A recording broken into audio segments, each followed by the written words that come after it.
December 7th, 1941, a date which will live in infamy. On December 7th, I was sitting in a room in Robley Hall at Stanford University, the big freshman hall, and I don't know, do you remember the movie star Alan Hale? Yeah. Well, his daughter was one of my roommates. We're sitting on bunk bed. They had bunks in their room, and we were all sitting there laughing, and they interrupted the radio station to say that Pearl Harbor had been bombed, and they would ask everyone that night to pull their blinds and not have their lights show on the coast. I mean, you know, all of a sudden, there it is.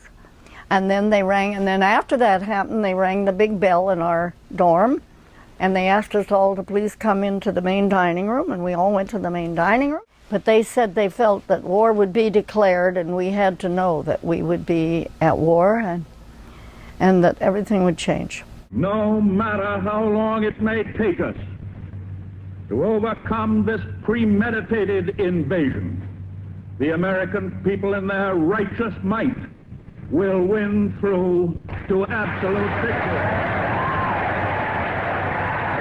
With confidence in our armed forces, with the unbounding determination of our people, we will gain the inevitable triumph, so help us God. What happened was the boys all began running around like wild. They kept saying, my God, we're all going to go to war. I mean, here they are. I mean, and if you had a boyfriend, he was saying, oh my gosh, I wonder what can I do? Well, I'd rather be a flyer than I would this. Or everybody began projecting. It was spooky. They announced that they were going to use Stanford University to teach Japanese. The next thing we knew, there were some Japanese there. Obviously, they were Japanese that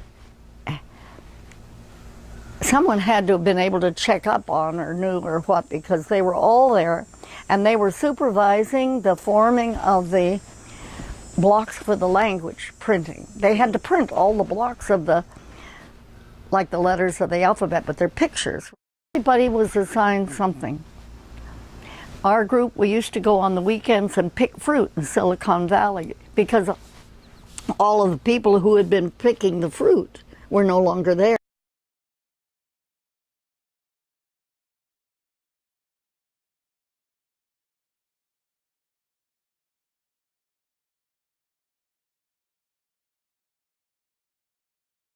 And then we had war bond drives, and we used to do everything we could do to have bond drives. And there was a special great big huge car that the sorority that could raise the most money selling bonds got to have that car for 6 months to ride around in. And a lot of the wealthier families from the east and west that had their children out there were buying, I mean, a lot of money to get the car. Look at a young person today and say, do you know what a red stamp is? They say no. We were all issued a book with red stamps, which was so much meat. And it was sad, though. I mean, my beau was killed. It didn't take long for the war to kill my beau. I had grown up with that I would probably have married out west. First to experience war's disruptive effects were the coast 112,000 Japanese and Japanese Americans. Before the war was 24 hours old, Kisi and Nisi were being rounded up and shipped off to internment camps to forestall possible sabotage. There were two things that began happening. They were putting conscientious objectors in a camp, but they had to work. In those days, nobody was given a free meal. You had to work. The biggest internment camp was at June Lake,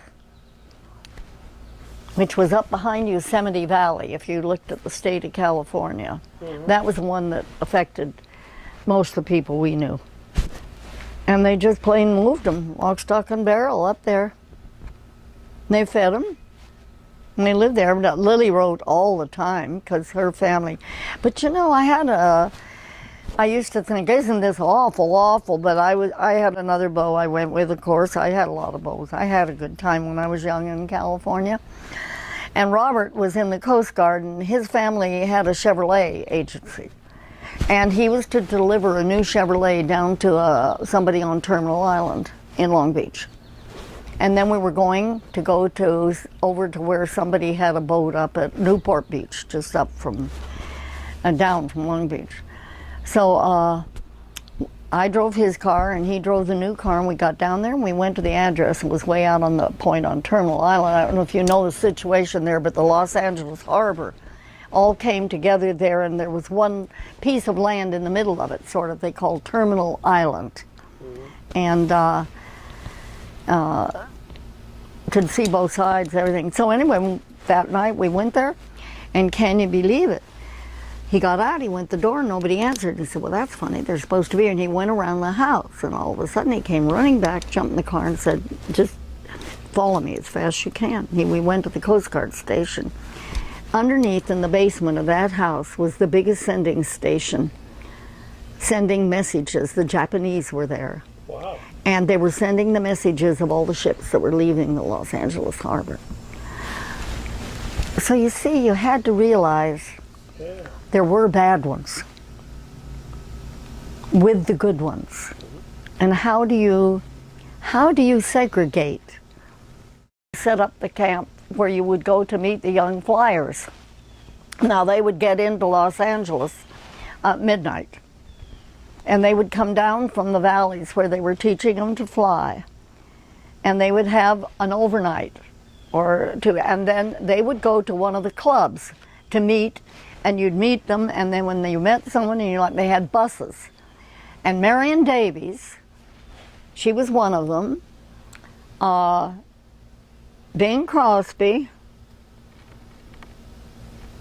and that was Bob Hope was involved in there.